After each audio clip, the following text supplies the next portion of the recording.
Today what I'd like to show you is a beautiful roasted summer vegetable frittata using all of these gorgeous tomatoes and onions, everything that was bustling in my garden, and today I'm going to show you how we use those. This frittata can be made ahead of time. You can put it away in the refrigerator overnight, and then when your guests arrive, either serve it at room temperature or pop it in the oven real quick just to warm it up and finish it. The first thing that we're going to do is set our oven to 450 degrees so that we can get it preheated and get it ready to roast all of these vegetables. So let's go ahead. I'm going to chop some vegetables. I got a couple different color peppers here, and I love to use all these different colored bell peppers because it's going to give that pop of color inside over here. And when you see them scattered throughout that frittata, your friends are going to look at you and say, ooh, you really know how to do this job. So let's go ahead. I'm going to show you how to cut these peppers. I'm going to just cut from the outside here and just kind of go down around the side, and we miss the inside of where the seeds are. So this is actually a really simple, easy way. This is some of those pro tips, if you will, right? So let's go ahead. I'm going to cut these around. Even if you get a couple seeds to come out, it's no problem, because what we'll do is we'll clean these up a little bit.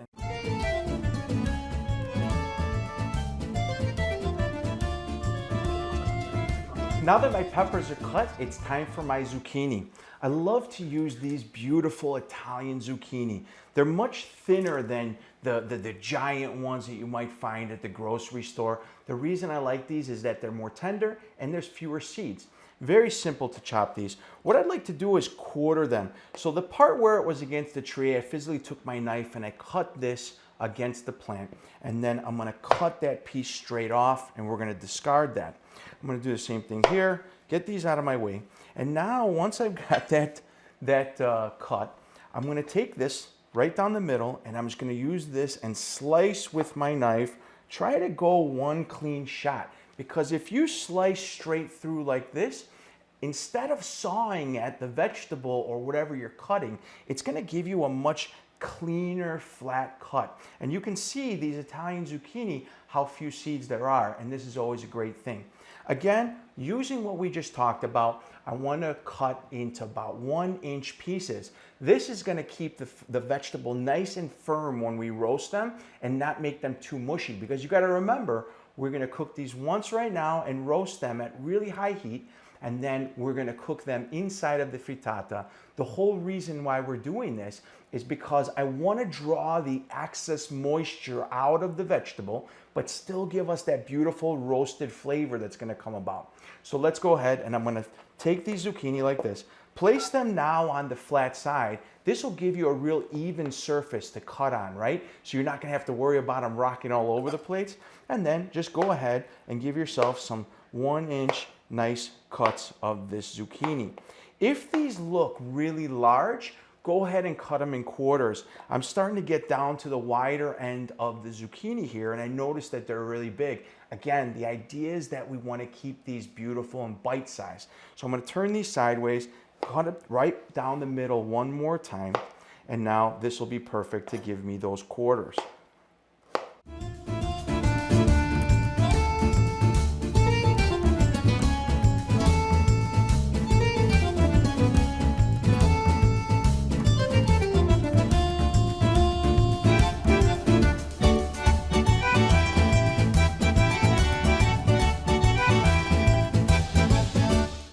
The last thing that I'm gonna do is chop this red onion. I really love the flavor of red onion. And if you don't like to use red onion, you can use a white onion, a Spanish onion, a Vidalia oven, whatever you find.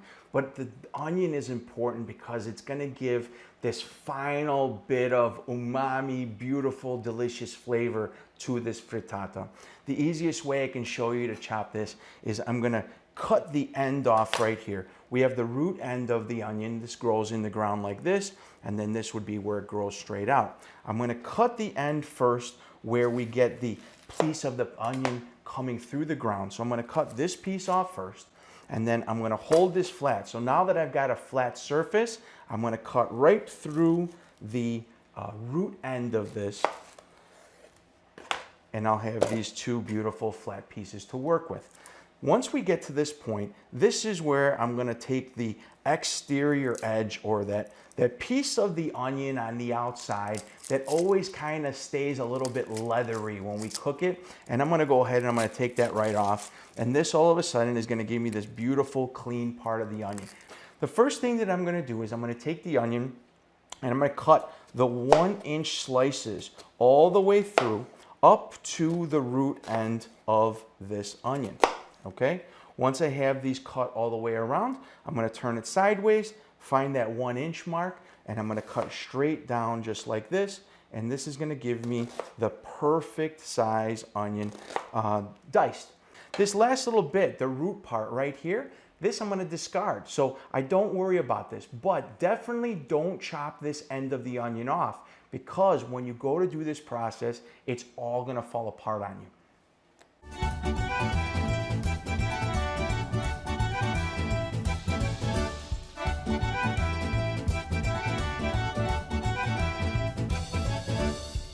The yield on this is about 6 cups fresh vegetables to get about 3 cups of cooked roasted vegetables. So use that as a rule of thumb when you go and you make your own concoction of your fresh vegetables. Now that my onions and peppers and zucchini are all chopped perfectly, it's time for me to toss them with a little bit of olive oil, salt, and pepper and get ready for the roasting process. It's just a little bit of extra virgin olive oil. I'm looking for a few tablespoons here, so really not too much. And then salt and pepper to taste. I'm gonna take a little bit of sea salt. This is Italian sea salt, so I'm gonna give just a little bit of pinch here. Maybe about a half tablespoon, a heavy teaspoon, whatever you like. There's a lot of vegetables in here. So again, it's really not gonna be that much. We're gonna toss them all in there, and it's gonna be really nice and beautiful. And then the last thing is some beautiful ground black pepper. And then the last part, we're gonna use our hands. If you wanna use a bowl, if you wanna use a spoon or something like that, go ahead. I'm just gonna get in here and I'm gonna give this a quick toss with my hands. If you see at this point that anything is sticking out more than another, if something is too maybe thick cut that you'd like, this is your last opportunity to go ahead and make sure that we've got this nice and uniform. And I've got a sheet pan. This is just a regular baking sheet like you'd have at home. This isn't anything professional or anything like that. But the one thing that I will tell you is use some aluminum foil or a liner on this, because if you don't, your pan is gonna end up looking like this, right? So go ahead, put some aluminum foil straight down on here. Your vegetables already have a little of olive oil, but what I'd like to do is I'd like to give this just a little bit of a coating of olive oil here. Not so much to make them non-stick, this paper non-stick, but again, just to make sure that I got enough oil, and this is gonna give a beautiful roasted color to all of these vegetables. Simply just take these vegetables, place them on top of the sheet pan. Look at how gorgeous this is. The next piece of our frittata here is the important part, our eggs. We're gonna make a simple custard. And in order to do so, what I'm gonna use is a dozen eggs. To this, what I'm gonna do is add a half cup of whole milk. This whole milk is gonna be important because the moisture from inside of the milk, the water, if you will, is actually gonna make this frittata puff up in the oven. It's gonna make it really beautiful and light and definitely very fluffy. A couple nice pinches will do the trick of, this is again Italian sea salt, then definitely some fresh ground black pepper. So we wanna beat this until this is smooth.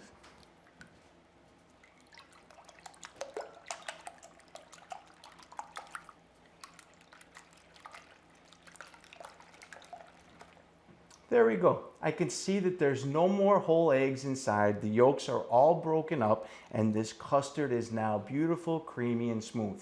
Now that my vegetables have cooled, we're ready to start building the mixture that's gonna become our frittata. I'm gonna take these roasted vegetables and I'm gonna place them directly inside of the egg mixture. Because we use that piece of aluminum, how easy it is to get them into our bowl. I'm gonna take my whisk, and I'm just gonna kind of blend everything inside over here.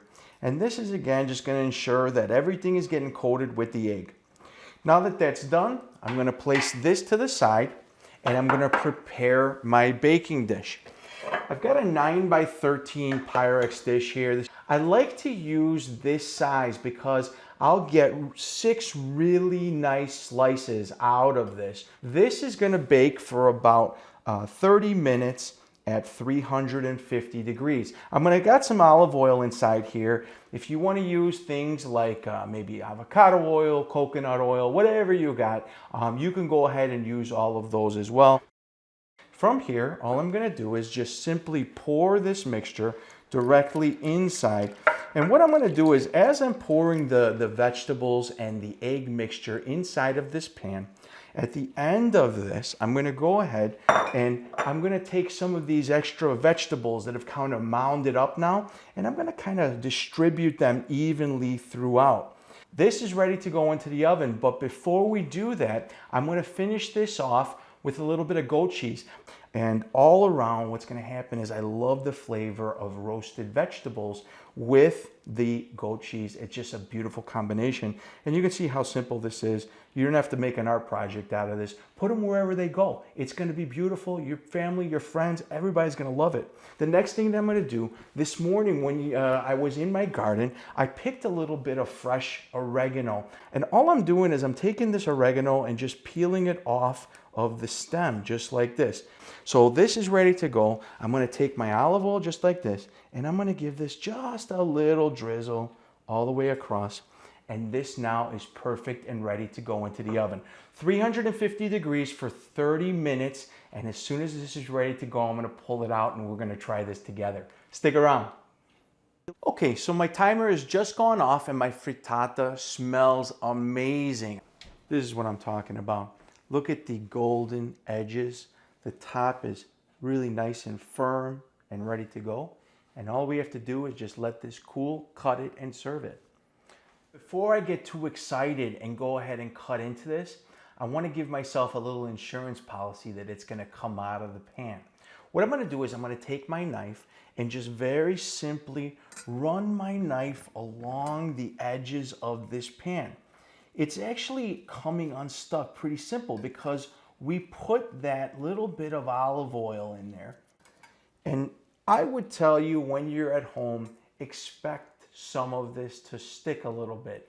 It's not perfect. You're cooking for your family and friends. You're not looking for a James Beard Award in a restaurant, right?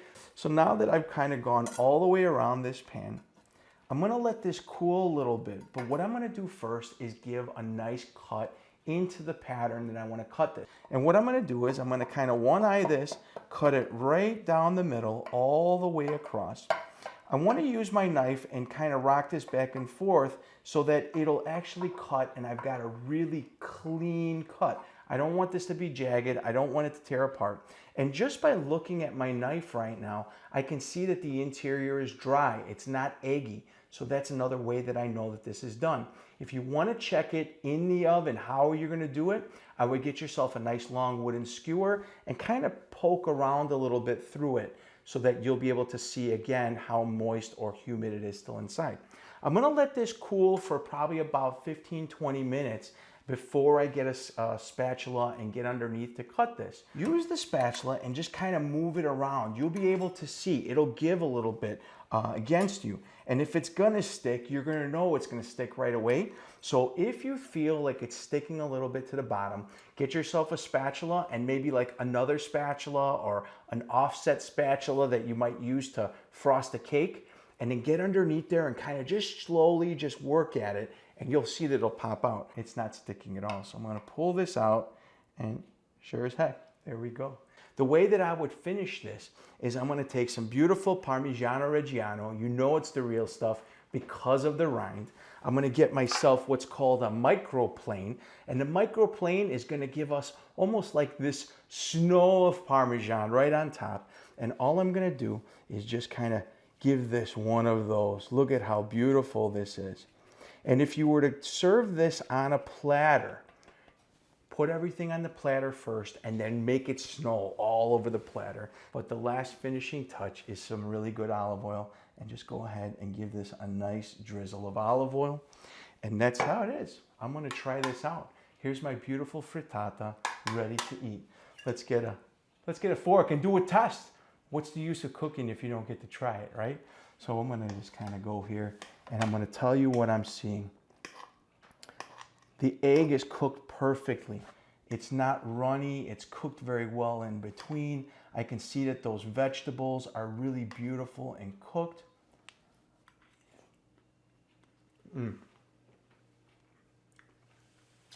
The egg, even though it's cooked all the way through, is still beautiful and creamy. The first thing I get is a burst of that goat cheese, and then all of those vegetables. The roasted onion, the roasted pepper, that zucchini, everything comes together for the perfect bite. And then that little salty bit of that Parmigiano Reggiano on top, and the pepperiness of that olive oil finishes this off. So I hope you're gonna try this at home, and I hope you're gonna cook along with me. If you make this recipe, make sure you go to my social media pages and tag me on your photos. I'd love to see them. You can go to Ask Chef Leo on Instagram and Facebook, tag me on your photos, and I hope to see everybody in the kitchen soon.